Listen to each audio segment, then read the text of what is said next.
fait largement tout tout seul. Et pour ça, je vous demande d'accueillir tout le casting de Néo Versailles, s'il vous plaît. Alors, dans le rôle de Renard, Laurent Dora. Dans le rôle de Raphaël Descraques. Dans le rôle de Mathéo, M. Potier. Dans le rôle de Léo, dans le rôle de Richard, Dominique. Dans le rôle de Raoul Lombardi, Pascal Hénaud. Dans le rôle de la baronne, Céline Fall. Dans le rôle du protecteur, Stéphie. Dans le rôle de Bernie, Flaubert. Dans le rôle de Véronique, Vanessa Briac. Dans le rôle de Sarah Lombardi, Eleanor Coste. Dans le rôle de Constance, Eddie Charino. Dans le rôle de la reine, Clotilde Cap, Sabine Perrault. Dans le rôle de Raymond, Nicolas Bernot. Dans le rôle de Paul Testalbold et Vanda Testalbold, Steve. Dans le rôle du capitaine de la garde, Thibaut Bardot. Dans le rôle d'Octave, Cédric Bartman. Dans le rôle de Stella, Isabelle Jolin. Tout le monde là.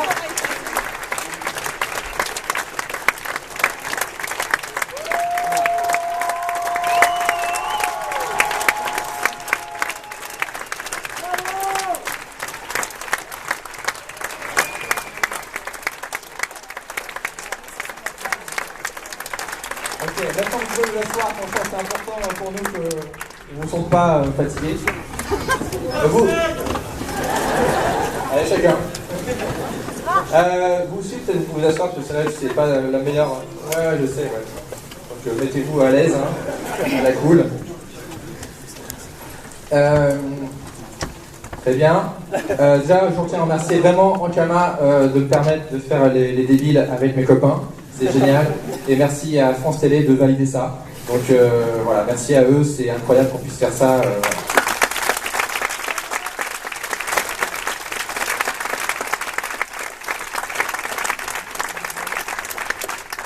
Alors, je crois qu'on a déjà une question, je le sens, parce que j'ai un pouvoir de Didac qui vient de par là, n'est-ce pas? Vas-y. Alors, moi j'avais un truc à dire à Raph. Voilà.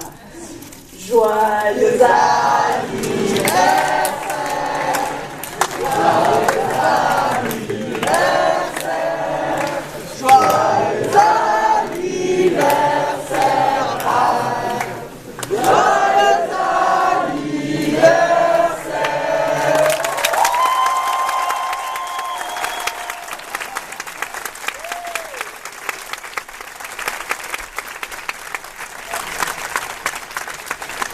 Il a 12 ans. Ok, ça c'est fait. Est-ce que on a des questions? Alors, oui. Alors, parle bien fort parce que le micro là c'est trop loin quoi, mais vas-y, montre-nous ta voix de ténor.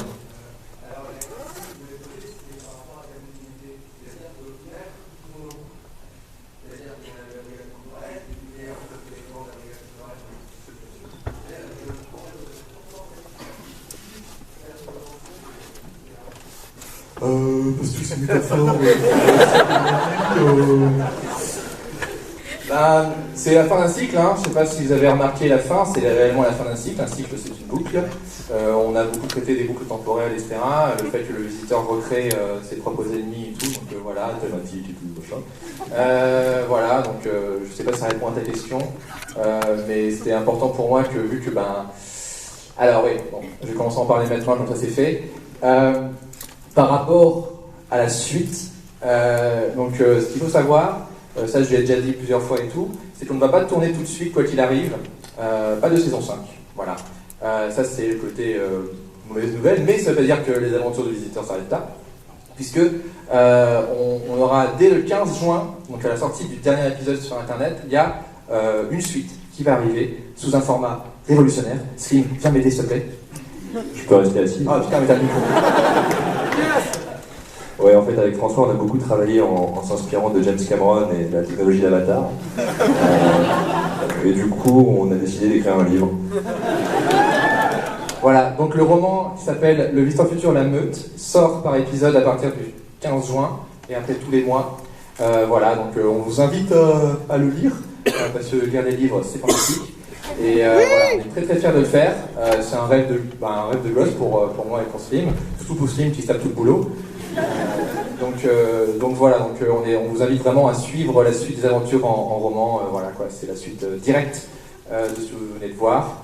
Et pour les autres suites, on verra ce que l'avenir nous réserve. Il y a Stan qui arrive. Stan, dans le rôle de Dario Lombardi.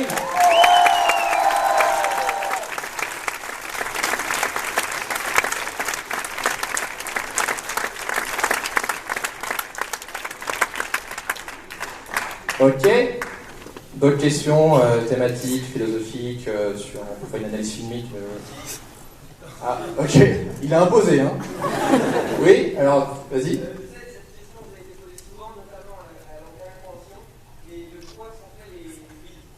Oula, donc on va peut-être demander à Samuel Brassman, qui est peut-être la personne qui en a le plus bouffé. Haha. À ton avis, c'est quoi? J'avais dit ketchup solide. Franchement, c'est du thon avec... Non. Si. Alors, à un moment, il y a eu des rumeurs comme quoi il y avait du Nutella. Je ne crois pas me souvenir que ce soit encore meilleur que... Mais moi, je pense que t'as perdu le goût au bout d'un moment. En fait, voilà, c'est ça. En fait, je suis allé chez le médecin, je lui ai dit, vous pouvez m'enlever le goût pour 4 mois, tu vois, machin, et bon, bref, c'est donc c'était du thon, ouais. Et je crois qu'il y avait du chocolat, mais c'est encore pire, donc on a fait que le thon, finalement. On a qu'à demander au coupable, Olivier. Voilà, on remercie Olivier. Olivier, qu'est-ce que t'as foutu dedans? Olivier, à la base, il me dit, ah, c'est la petite pour chat, c'est dégueulasse. Je vais être sympa, je vais leur foutre du thon et du ketchup, comme ils vont kiffer. Voilà, mais bon. Et merci Olivier, parce que c'est Olivier qui a fait tous les accessoires. Et c'est Olivier qui a eu une idée que très peu de gens ont remarqué, n'est-ce pas? Là, la bouteille Antoine Daniel. Si.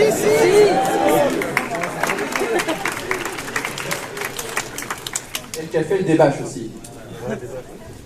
Ok. D'autres questions sur la nourriture donnée au Versailles? J'aurais voulu savoir pourquoi vous êtes décidé enfin à dévoiler le nom du visiteur. Pour deux raisons. Déjà, c'est la fin d'un cycle. Et aussi parce que c'était toujours pour moi la blague, c'est que le nom du visiteur, on s'en fout. Donc non seulement on s'en fout de le savoir, mais on s'en fout encore plus de le savoir. Enfin, on s'en fout de pas le savoir, mais on s'en fout encore plus de le savoir. Et la blague, c'était, c'était pas un secret, quoi. Que même tout le monde dans son entourage était au courant, mais c'était de sa gueule et tout. Donc on trouvait ça marrant de dire pendant des années, on vous le dira jamais. Et de le dire comme ça, à l'arrache en plus, sur un accident, un truc complètement débile, on trouvait ça drôle. Voilà. Mais il fallait trouver un truc drôle, mais qui soit quand même cohérent. Et j'espère que c'est cohérent par rapport à... Voilà, je confirme. Très bien. Donc voilà, on voulait pas que ce soit juste une blague, on voulait qu'on soit... Quoi? Ah ouais. Voilà. Est-ce que, Florent, tu peux parler de ce nom? Sachant que je sais que tu avais d'autres possibilités, que tu t'es battu des années pour celle-là. Bah oui, je me suis battu. On s'est vu plusieurs fois, pendant des heures et des heures, où j'ai essayé de te faire comprendre que ma vérité était dans Jean Mougli. Mais non, ça n'a pas marché. Mais peut-être c'est son deuxième et troisième prénom. Renard Jean Mougli. Renard Jean Mougli, ce qui est encore pire en fait. Déjà Renard c'est pas top. D'accord. Renard Jean Mougli. Ouais, Renard ça va en fait. Bon, ouais, cool. Et dis-moi Florent Dorin, pourquoi en ce moment on te voit pas? Qu'est-ce que tu fais? Mais je travaille pour mes prochaines chansons à vous faire écouter.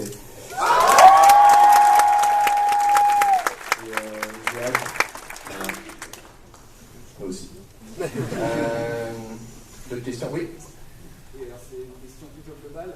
Est-ce que l'opposition du comique au tragique a été une des vraies motivations de l'écriture de cette saison? Parce qu'elle éclate magnifiquement à la fin dans la tension, là où des couilles partent d'un côté et puis fait militer avec dans l'autre. Est-ce que c'était une vraie motivation d'écriture de cette... Oui, enfin, ça a toujours été le cas depuis le début, enfin, de faire vraiment de l'humour et en même temps du feuilletonnant, du drama, et de trouver le bon dosage. Dans la saison 3, on est allé très très loin dans le drama. J'ai essayé de faire en sorte dans la saison 4 qu'on soit un peu moins là-dedans, mais que ça reste quand même comment dire, pertinent et intriguant, quoi. Donc oui, c'est ma plus grande problématique à chaque fois, c'est à quel moment faire rire, à quel moment ne pas faire rire et tout.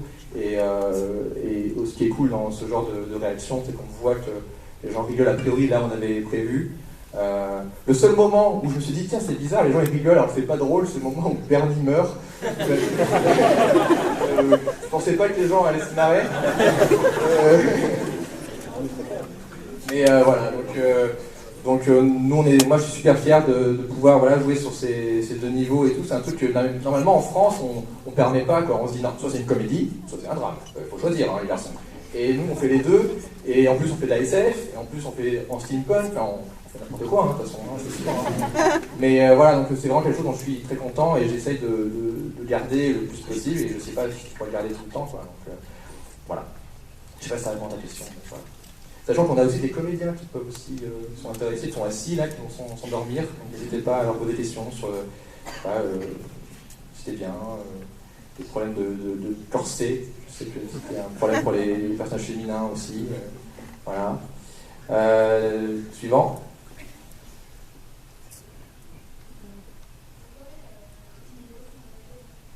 Pourquoi Tim et Lo sont jamais dans le futur? Parce que déjà, Tim et Lo, ils adorent le fric. Dans le futur, tu vois qu'il n'y a rien du tout à part du thon. C'est bien ça. Voilà, je pense que ça... Ils ont pas l'air malheureux dans leur boîte de petits pains et tout. Voilà. Oui.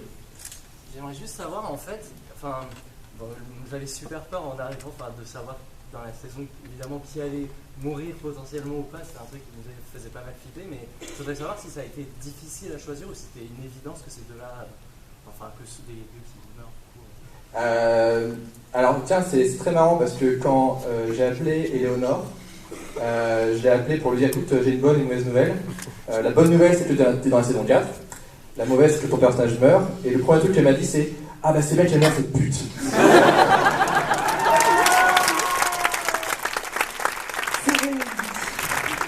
Est-ce que tu peux nous parler du moment où tu l'as lu et du moment où surtout où on a tourné cette scène qui était bien compliquée? Oui, c'était compliqué parce que j'ai des problèmes de mouvement et de... Enfin, j'ai des problèmes avec les mouvements, de délicatesse, je ne sais pas comment expliquer. Bref, donc c'était compliqué après parce que j'ai beaucoup pleuré après, tout en étant très contente que effectivement cette pute de Sarah meure enfin ce qu'elle ne méritait que ça. Ouais. Et par rapport à toi, Sam, donc Octave qui est la mort la plus ralentie de tous les temps. Je découvre ce soir, donc je suis... non, moi je trouve ça très cool de jouer un mec qui meurt, donc voilà, et qui en plus qui se fait acclamer parce que vraiment ça a du succès. Mais t'as dû bien te baiser les genoux parce que moi je me rappelle le bruit qu'on entend, je fais pouf. C'est un vrai bruit de mec qui se pète la gueule. Je sais plus qui, au bout de la 4e prise, a proposé de mettre des genouillères. C'était une super idée. C'était Kéfi, merci Kéfi. C'était 4 prises trop tard, mais qui a pensé, ça m'a fait plaisir. Mais non, merci pour ça aussi. Ah bah non, mais c'était tué, hein, le plan.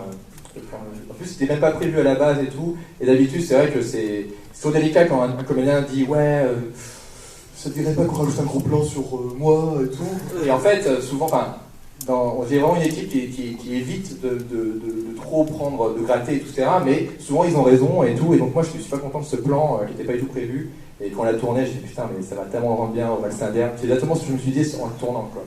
Donc je suis super fier. Vu le Max Linder en voyant ma gueule, ouais, ça fait plaisir. C'est le plus beau compliment de tous. Wow. J'ai rêvé que ça pendant un an, mec. Mais franchement, c'est un truc qu'on ne dit pas assez sur les comédiens dits méchants. Parce que forcément, c'est facile de dire ah là, les gentils, c'est cool et tout, les méchants, faut qu'ils crèvent et tout.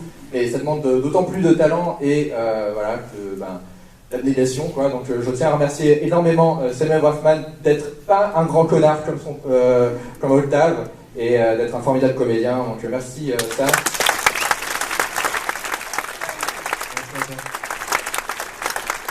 Et merci Eleonore, qui n'est pas méchante comme Sarah, juste un peu folle, mais pas trop. Voilà. Et donc merci Monsieur Cérès, c'est toujours délicat quand on est méchant.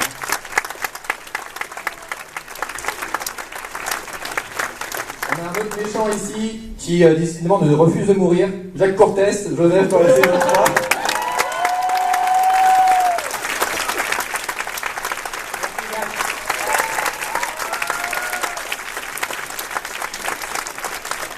Et aussi que tous les méchants qui s'en prennent plein la gueule, qui font des chutes et tout ce terrain et qu'on voit pas, qui tout, c'est toute l'équipe de tes filles. Tu peux les présenter, tes filles?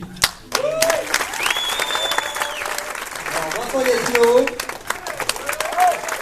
Maxime Zalba, Antoine Piquet, Clément Huet, ça c'était la garde royale, et Gary Cotonnet, qui se bat contre rap. Voilà. Alors, merci à vous les gars, parce que franchement, là, il y avait des scènes où en fait on était tous, l'équipe technique, avec des châles, parce qu'il y avait tellement de poussière, on était tous en train de s'asphyxier, et eux ils étaient dans la mêlée, sans rien. Donc franchement, tellement de travail et tout, donc merci les gars, je suis fan de vous. Voilà.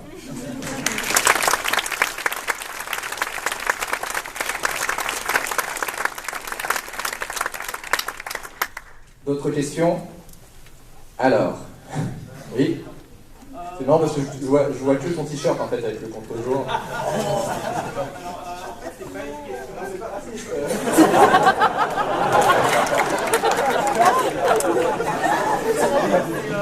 On parlait de la fin d'un cycle et moi ça fait 5 ans que je connais French Nerd.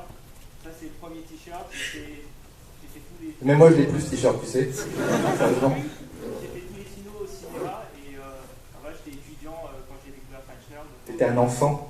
Non, mon enfant, mais voilà, tout le monde des projets et c'est un peu vivant aussi pour moi quoi. Et j'écris des trucs des fois un peu très critiques et tout, mais c'est au fond parce que j'adore quoi. Donc, pas de problème. Mais... Voilà. C'est pas une question en fait. Parle-nous de toi. T'as aimé la fin? Oui, j'ai adoré. Bon ben, nous l'article. Merci Yannick.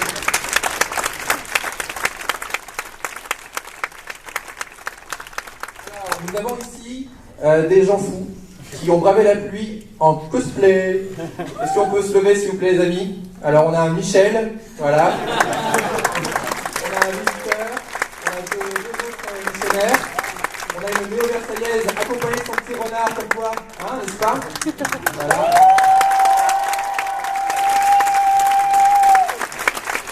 C'est le premier cosplay du visiteur en mode gros connard.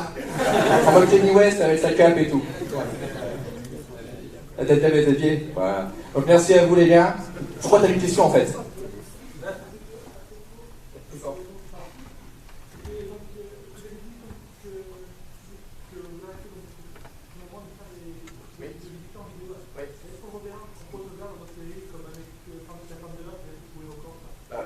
Par rapport aux différents crossovers, pour l'instant rien de prévu. HeroCorp, je sais, si Simon n'est pas là, c'est pour une très bonne raison. Hein, c'est qu'il prépare, il tourne très très bientôt la saison 4 d'HeroCorp.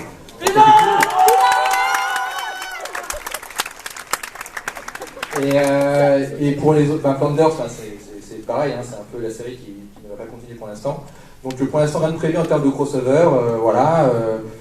Après, ce que je peux vous dire, c'est que l'équipe French Nerd ici présente sera très très présente sur vos internets à la rentrée dans d'autres trucs à venir qu'on annoncera bientôt. Voilà.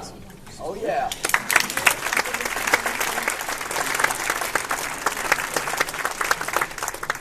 Des sex tapes. Allez. Qui j'ai pas fait là-bas? Oui, toi là-bas.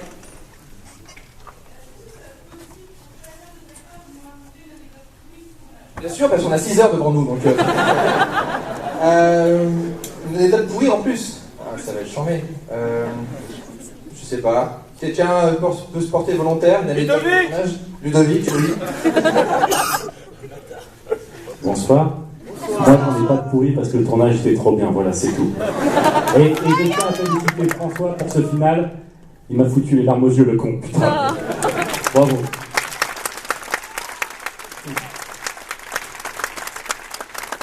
Non. En fait, c'est marrant parce que quand on voit ça, on oublie toutes les merdes qu'on a vécues. Hein. C'est ça, hein. On oublie toutes les emmerdes et tout. Ah, non, pas lui. J'avais oublié jusqu'au moment où quelqu'un se me remette à parler du Wiz, là. Parce qu'en fait, donc, dans les scènes de Sam, Dieu merci, nous on n'avait pas à en manger, mais dans les scènes de Sam, du coup, comme il refaisait, il était obligé d'en ouvrir beaucoup. Et des fois, Olivier oubliait de remettre dans le décor les canettes ouvertes, sans faire attention des canettes encore fermées, enfin des canettes des boîtes de conserve. Ce qui fait que dans le décor, de temps en temps, il y avait des vieilles canettes de boîtes de conserve de thon qui traînaient sous 30 degrés de soleil depuis 2 semaines. Et ça, c'était vraiment très très très dur. Traîner au Versailles. Ça. Ok, bah bon, sinon à part ça, ça va. Moi je me rappelle d'un truc, mais tu me dis stop, tu me dis, t'as droit d'une carte Joker censure si tu veux que je la dise pas.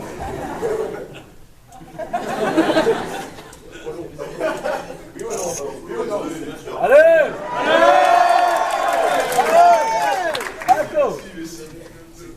Alors, à un moment, quand on a tourné dans la scène de la prison, il y a un moment, il y a Florent, je dis, allez, on est prêts et tout. Et Florent était en personnage, tout, comme ça.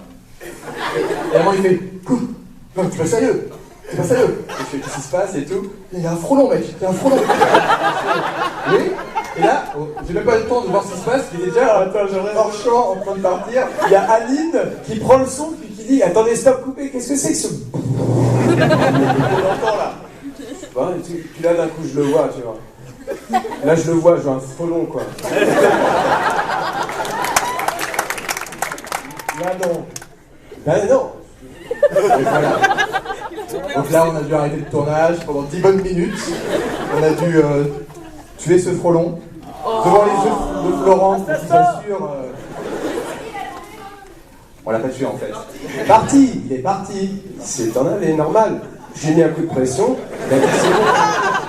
Il y avait la fenêtre un peu ouverte. J'ai dit, c'est bon. Après, on est devenu potes. Donc voilà, alors je n'irai pas plus loin, oui. Après cette anecdote de bataille épique, en fait, si c'était un pote, que ce soit aussi bourrin et badass dans la série, et particulièrement au niveau des morts qui sont hyper nettes et précises et rapides. Ça fait plaisir, enfin, oui, c'est ça. Je voulais vraiment que la scène dans la chambre soit vraiment très... allez, je vais prendre un adjectif vraiment de cinéma très tarantinesque. Parce que voilà, je voulais vraiment que... Parce que justement, aucun personnage ne mourrait vraiment et tout d'un coup, dans la même scène, on a l'impression que 3 personnages se font buter en très peu de temps.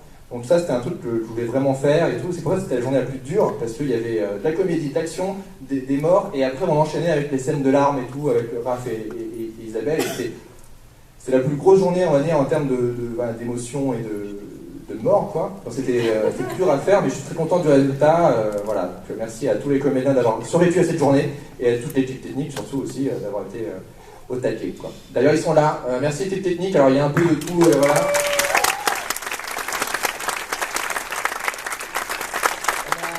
la lumière, on a l'équipe et on a aussi Dimitri à la musique. Voilà, on a l'équipe d'écho et tout qui a fait Néo Versailles, quoi.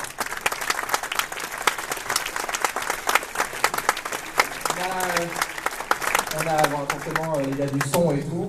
Il y a tellement de gens, je vais en oublier, après on vous dit Marjo, je n'oublie pas. On a l'équipe costume avec Siké et Lola et tout, qui ont fait vraiment un super boulot.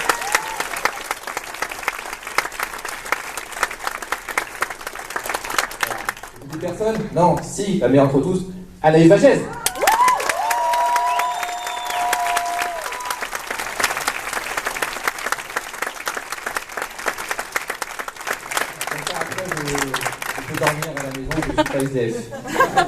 Voilà, donc j'ai sûrement oublié plein de gens, je suis désolé et tout, mais voilà, je vois pas très bien en fait de là, donc voilà. Vous me le direz après et je dirais m'excuser. D'autres questions? Oui. Alors moi j'avais 2 questions pour Mathieu.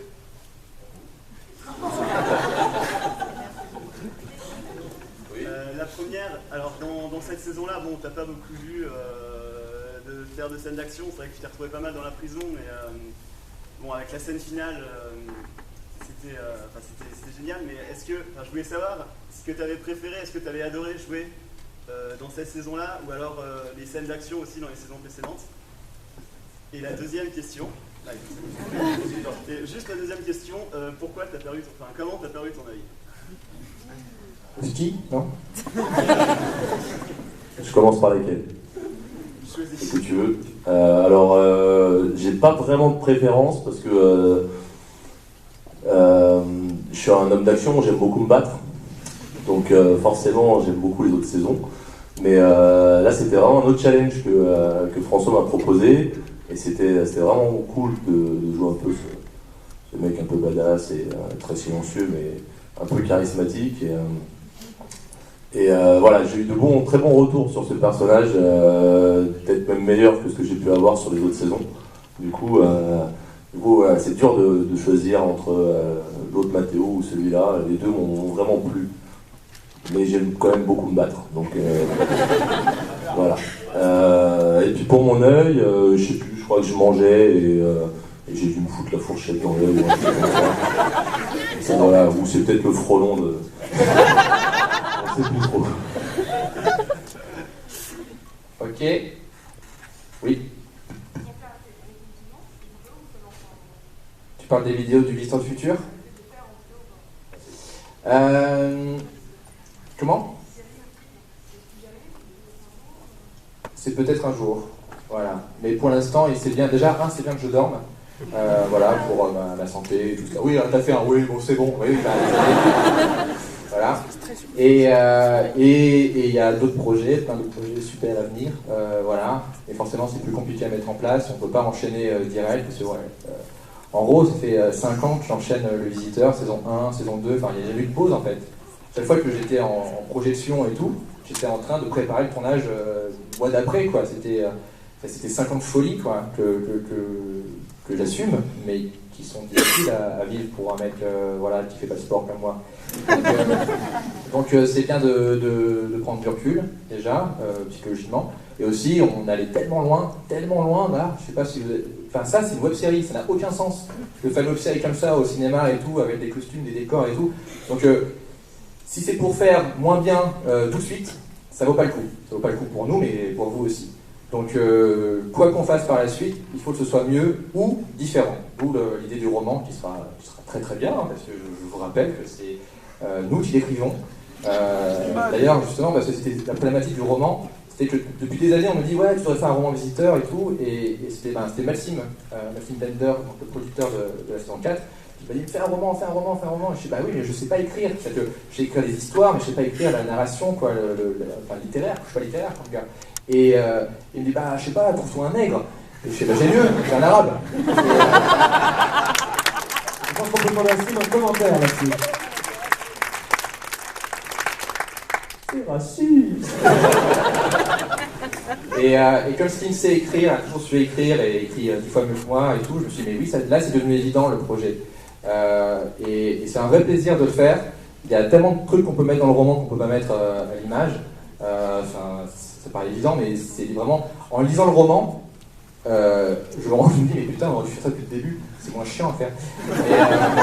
Enfin pour moi, pour celui qui dort pas, je sais rien, tu vois, mais c'est son problème maintenant. Et donc vraiment, voilà, on est super fiers déjà de ça. Et ça veut pas dire qu'il y aura que ça, c'est juste que pour l'instant, c'est ça le plus immédiat. Et c'est déjà en plus, c'est hyper tôt en plus, ça, que